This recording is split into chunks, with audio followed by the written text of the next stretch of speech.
Hello friends, good morning. Creative ECM training centre में आपका स्वागत है। आज जो है हम लोग डिस्क्राइब करेंगे कैन सिस्टम। ये बहुत इम्पोर्टेंट है गाड़ियों के लिए, आज के फीचर्स के लिए। जितने भी हम लोग काम करते हैं वो कंट्रोलर एरिया नेटवर्क पे काम होता है। ये वीडियो थोड़ी लंबी होगी, बट इसको जानने के बाद आप कैन सिस्टम पूरा जान लेंगे और पूरी तरीक़ा से इस पर वर्क कर सकते हैं। आइए हम स्टार्ट करते हैं। कैन सिस्टम जानते हैं कि कैसे काम करता है, क्या फॉल्ट कोड आते हैं, क्या क्या प्रॉब्लम आ सकती है, कितनी वायरिंग होती है, कितना वोल्टेज आता है, हम उसे कैसे ट्रेस करेंगे और कैसे चेक करेंगे। तो सबसे पहले स्टार्ट करते हैं कि कैन सिस्टम का ईजाद मतलब कैन सिस्टम डेवलप कब किया। तो सबसे पहले 1983 में रॉबर्ट बॉच नाम का वैज्ञानिक था जिसने ये कम्युनिकेशन सिस्टम को लाया, जो कि ऑफिशियली 1986 में at the society of automotive engineer में लागू किया गया। और सबसे पहले जो गाड़ी में यूज़ हुआ कैन सिस्टम वो हुआ 1991 ईस्वी में मर्सिडीज बेंज की W140 गाड़ी में। सबसे पहले फर्स्ट व्हीकल है जिसमें कैन सिस्टम का इस्तेमाल किया गया। इस सिस्टम को हम लोग कैसे समझते हैं, तो मैंने लिखा है, देखो इस सिस्टम को आप ऐसे एज्यूम करो जैसे ह्यूमन बॉडी में नर्वस सिस्टम होता है। नर्वस सिस्टम का काम क्या होता है कि कहीं भी चोट लगे, पेन हो, वो क्या करता है नर्वस सिस्टम, ब्रेन को रिपोर्ट करता है, ब्रेन को सिग्नल देता है। फिर ब्रेन क्या करता है कि सिग्नल लेने के बाद अपने क्षमता के अनुसार, कैपेसिटी के अनुसार उसको ठीक करने की कोशिश करता है, उस प्रॉब्लम को सॉल्व करने की कोशिश करता है। ये ह्यूमन बॉडी में हुआ। उसी तरीक़ा से व्हीकल्स के अंदर भी जो भी कंपोनेंट है, या सेम ऐसे ही कैन सिस्टम गाड़ी के अंदर काम करता है, जो ईसीएम से सिग्नल कंपोनेंट तक, ईसीएम से सिग्नल कहाँ तक पहुँचाएगा, ईसीएम से सिग्नल पहुँचाएगा किसी भी कंपोनेंट तक, और फिर कंपोनेंट से ईसीएम तक, ठीक है, वो सिग्नल को पहुँचाने का काम करता है। कैन लाइन जो है अभी के दौर में दो वायर पे डिपेंड करता है, कैन हाई और कैन लो। सन 2000 से पहले जो 1983 की मैंने बात किया, जो मैंने 1986 की बात किया, उस ज़माने में क्या होता था ना कि पैरेलल वायरिंग यूज़ की जाती थी।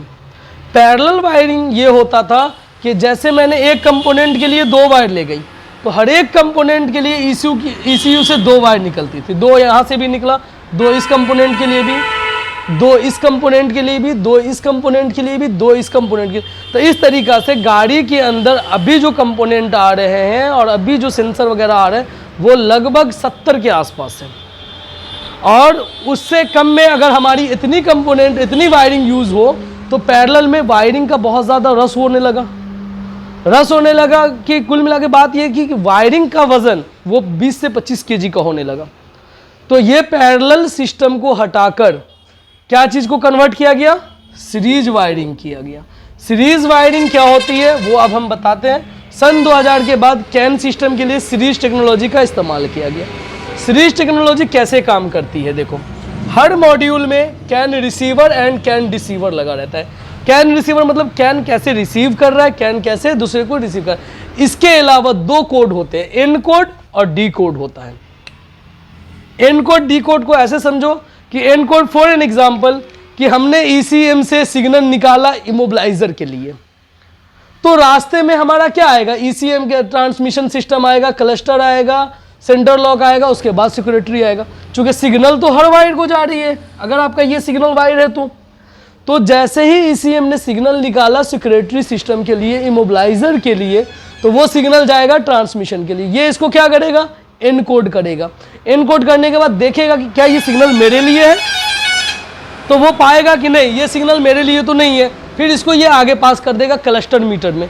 क्लस्टर मीटर फिर उसको एनकोड करके देखेगा कि क्या सिग्नल ये मेरे लिए है, फिर वो कहेगा नहीं मेरे लिए नहीं है, फिर उसको वो पास कर देगा आगे सेंटर लॉक पे। फिर सेंटर लॉक इसको एनकोड करके देखेगा ये सिग्नल मेरे लिए है, फिर वो पाएगा कि सिग्नल मेरे लिए नहीं, तो फिर वो पास कर देगा इमोबिलाइजर। इमोबिलाइजर जैसे ही देखेगा कि ये एनकोड का सिग्नल आया और ये मेरे लिए, ये अपने आप में स्टोर कर लेगा। ये सारा प्रक्रिया जो है विद इन द कितने टाइम में होता है पता है, within the millisecond के अंदर में होता है। सेकेंड के अंदर में भी नहीं, सेकेंड से कम भी टाइम में हुआ। जैसे ही स्विच दिए ये काम हो गया। ये हुआ कैन सिस्टम। ठीक है। कैन सिस्टम की वायरिंग के बारे में वही मैंने लिखा है कि जैसे ECM BCM सिक्योरिटी को सिस्टम भेजता है, सिग्नल भेजता है, रास्ते में मीटर आएगा तो वह सिग्नल को एनकोड करेगा और देखेगा क्या यह सिग्नल मेरे लिए है। जब देखेगा मेरे लिए नहीं है तो सिग्नल को आगे फॉरवर्ड कर देगा। इसी तरीक़ा से सेंटर लॉक में भी ये काम करेगा। फिर वो जिसका सिग्नल रहेगा वो उसको एनकोड कर लेगा। एनकोड और डीकोड बाइनरी सिस्टम में लिखा जाता है। एक बाइनरी सिस्टम होता है, जो कोडिंग होती है ना बाइनरी सिस्टम, वो होता है 0 1 0 0 0 1। 0 का अर्थ हो गया 0 बराबर 0 वोल्ट, 1 का अर्थ हो गया 5 वोल्ट। क्लियर? ये चीजें समझ में आई। कैन सिस्टम हमेशा 2 वायर रहेगी। अब 2 वायर हो गई, 2 ही वायर ECU से निकला और वो सारे कंपोनेंट में चले गए, चाहे वो ECM हो, BCM हो, इमोबिलाइजर हो, क्लस्टर मीटर हो, ट्रांसमिशन हो, इंजन हो या एयरबैग हो, किसी भी मॉड्यूल में 2 वायर जाएगी। दोनों वायर आपस में ट्विस्ट किया हुआ मिलेगा। दोनों वायर आपस में क्या किया हुआ मिलेगा? ट्विस्ट किया हुआ मिलेगा, लपटा हुआ मिलेगा। पता है क्यों लपटा हुआ मिलेगा? क्योंकि इसकी मैग्नेटिक फील्ड, इसमें ट्रांजिस्टर का यूज किया जाता है, ट्रांसमीटर जिसको कहते हैं। ट्रांसमीटर का जो यूज होता है, 2 ट्रांसमीटर लगे होते हैं, वो होते हैं 120 ओम के। तो ये ट्विस्ट अगर नहीं किया रहे तो ये मैग्नेटिक फील्ड के साथ प्रक्रिया करके इसकी फ्लक्चुएशन को तोड़ देगा। मतलब इसका जो नेटवर्किंग है ना वो कम हो जाएगा। तो कभी देखते नहीं है किसी का कम्युनिकेशन एरर आ जाता है, किसी का ECM चेक होता है, इमोबिलाइजर चेक नहीं होता है, किसी का एयरबैग चेक नहीं होता है। उसका रीज़न है ये वायरिंग का टूटना या इसका खुल जाना। आपस में अगर सिंगल दोहरा देते तो वो मैग्नेटिक फील्ड के ज़रिए वो काम नहीं करेगा, काम करना बंद कर देगा, नेटवर्किंग कम हो जाएगी। इस पे जो वोल्टेज आएगी कैन हाई पे जो वोल्टेज आएगी वो आपकी आएगी 2.5 वोल्ट से लेके 3.5 वोल्ट। क्लियर? कैन लो पे जो वोल्टेज होगी वो 1.5 वोल्ट से लेके 2.5 वोल्ट। क्लियर? चेक करेंगे कैसे? मल्टीमीटर रखेंगे। ये अगर हमारा OBD कनेक्टर है तो मल्टीमीटर एक पोल रखेंगे ग्राउंड पे, दूसरे पे यहाँ डालेंगे, हमें ये वोल्टेज शो करेगा कितना? 2.5 से 3.5 वोल्ट। उसी तरीक़ा से 14 पे। अगर मुझे ये नहीं चेक करना है, हमें दूसरा तरीके से चेक करना है, तो क्या करेंगे? मल्टीमीटर का दोनों प्रोब को रख देंगे, एक 6 पे एक 14 पे। और मल्टीमीटर को कहाँ पे रखेंगे पता है? 200 ओम पे सेट करेंगे। कहाँ सेट करेंगे? 200 ओम पे। अगर आपका रेसिस्टेंस 60 ओम आ गया तो कैन लाइन आपका 100% ओके है। क्लियर हुआ ये चीज़ें? अगर यही ओम आपका 120 ओम आ गया, इसका मतलब है कि ट्रांसमिशन सिस्टम काम नहीं किया, कहीं ना कहीं से वो ओपन है, ये आपका ब्रेक मिलेगा। ये क्लियर हुआ? ये क्लियर हुआ? सीरीज वायरिंग क्लियर हुई? सीरीज वायरिंग क्यों लाया गया ये पता चला आपको। अब इसको हमेशा आप ट्रेस कर लेंगे।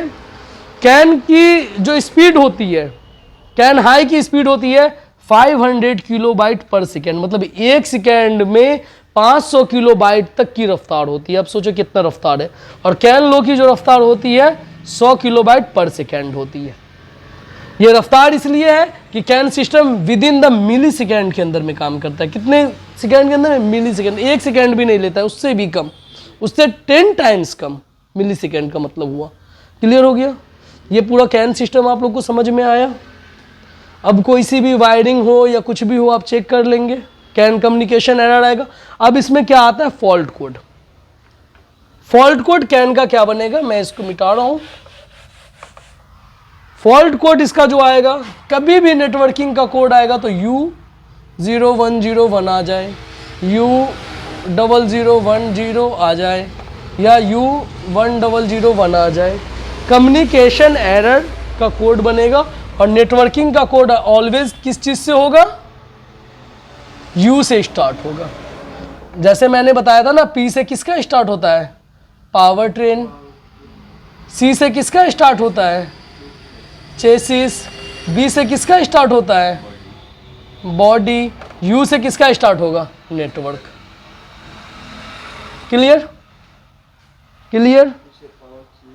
क्लियर हुआ ये चीज़ें? चलिए इसको नोट डाउन कीजिए।